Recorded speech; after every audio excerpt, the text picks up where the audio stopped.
Bien-aimés de Dieu, je vous salue.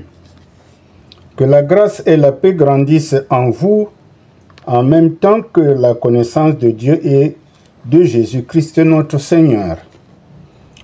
Ce 3 janvier 2025, nous sommes réunis autour du texte de l'évangile de Saint Jean au chapitre 1, les versets 29 à 34. Nous allons d'abord lire le texte. Lisons au nom de Jésus. Le lendemain, Jean voit Jésus qui vient à lui et il dit: « Voici l'agneau de Dieu, celui qui enlève le péché du monde. » Je parlais de lui lorsque j'ai dit: « Après moi vient un homme qui déjà me dépasse, car bien avant moi il était. Je ne le connaissais pas, mais je suis venu avec le baptême d'eau pour qu'il puisse se manifester à Israël. » Jean fit cette déclaration. J'ai vu l'Esprit qui descendait du ciel sur lui, comme fait la colombe, et il est resté sur lui.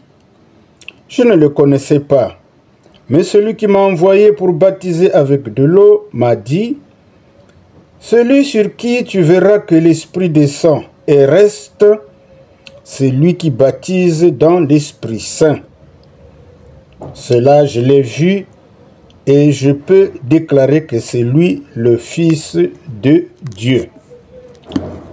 Alors, bien-aimés de Dieu, ce merveilleux texte qui nous parle du témoignage de Jean-Baptiste que Jésus est Fils de Dieu. Alors, il y a une chose déjà qui nous interpelle, c'est que dès le début, Jean-Baptiste dit: « Voici l'agneau de Dieu, celui qui enlève le péché du monde. »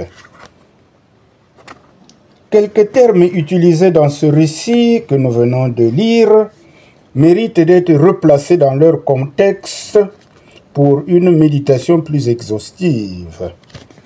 Notamment, il s'agit de l'expression agneau de Dieu et péché du monde. L'agneau de Dieu. Cette expression exprime, sinon implique, l'idée de souffrance et de rejet. C'est l'emblème de l'innocence sans protection, exposée à la haine des hommes. Ce qui caractérise l'œuvre de l'agneau de Dieu, c'est qu'il ôte le péché du monde. Œuvre accomplie à la croix en vertu de sa mort, qui a conduit à la réconciliation des hommes avec Dieu. L'on parle bien sûr de Jésus. La notion de péché du monde. Le monde désigne l'humanité en général et non chaque personne prise individuellement. L'utilisation de péché au singulier en lien avec du monde indique que le sacrifice de Jésus pour le péché atteint tous les êtres humains sans distinction. L'apôtre Jean dit expressément qu'il n'est efficace que pour ceux qui reçoivent Christ dans leur cœur. Confère Jean 1, les versets 11 à 13. Jésus est l'agneau de Dieu, celui que Dieu a choisi pour accomplir son projet de salut. Les Juifs utilisaient très couramment un agneau pour leur sacrifice. Jean-Baptiste utilise cette expression en rapport avec l'ultime sacrifice de Jésus sur la croix pour racheter les péchés du monde. Alors, venons-en au témoignage de Jean-Baptiste sur Jésus, car Jean-Baptiste atteste que Jésus est Fils de Dieu.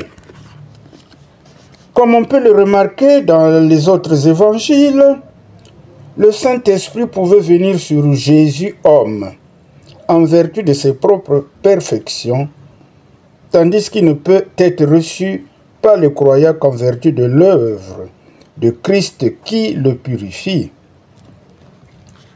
Le Saint-Esprit descend sur Jésus sous la forme d'une colombe, emblème de la douceur, de la grâce, de la générosité avec lesquelles il accomplit tout son service. Lorsque le Saint-Esprit vint sur les disciples au jour de la Pentecôte, que nous pouvons lire en Acte 2, c'est sous la forme des langues de feu qu'il descendit sur eux, leur donnant la force d'annoncer l'Évangile en diverses langues. Et il était la puissance de la parole qui juge tout ce qui n'est pas selon Dieu. Alors, le feu est l'emblème du jugement. Mais en Christ, il n'y a plus de jugement. Tout est parfait, nous dit Romains 8, les versets 33 à 34. Dès lors, à mesure qu'un pécheur croit à l'Évangile, il reçoit le Saint-Esprit qui seul le rend capable de comprendre les choses de Dieu. Ce que nous pouvons lire en 1 Corinthiens 2, le verset 12. Le Saint-Esprit venant à la suite du départ du Seigneur Jésus, le remplace auprès des siens. Le monde qui rejette Christ ne peut le recevoir. Alors, mes bien-aimés dans le Seigneur, une fois que nous avions médité ce texte, quelle application pouvons-nous faire à notre vie? Alors, nous allons nous poser une question. Cher lecteur, crois-tu que Jésus est l'agneau de Dieu qui pardonne tes péchés? Que le Saint-Esprit est le guide de ta vie? Alors, notre banque à idées vous renvoie à lire et à méditer Acte 2, les versets 38 à 39. Merci, mes bien-aimés dans le Seigneur. Continuez à réfléchir sur le texte, likez, partagez et abonnez-vous.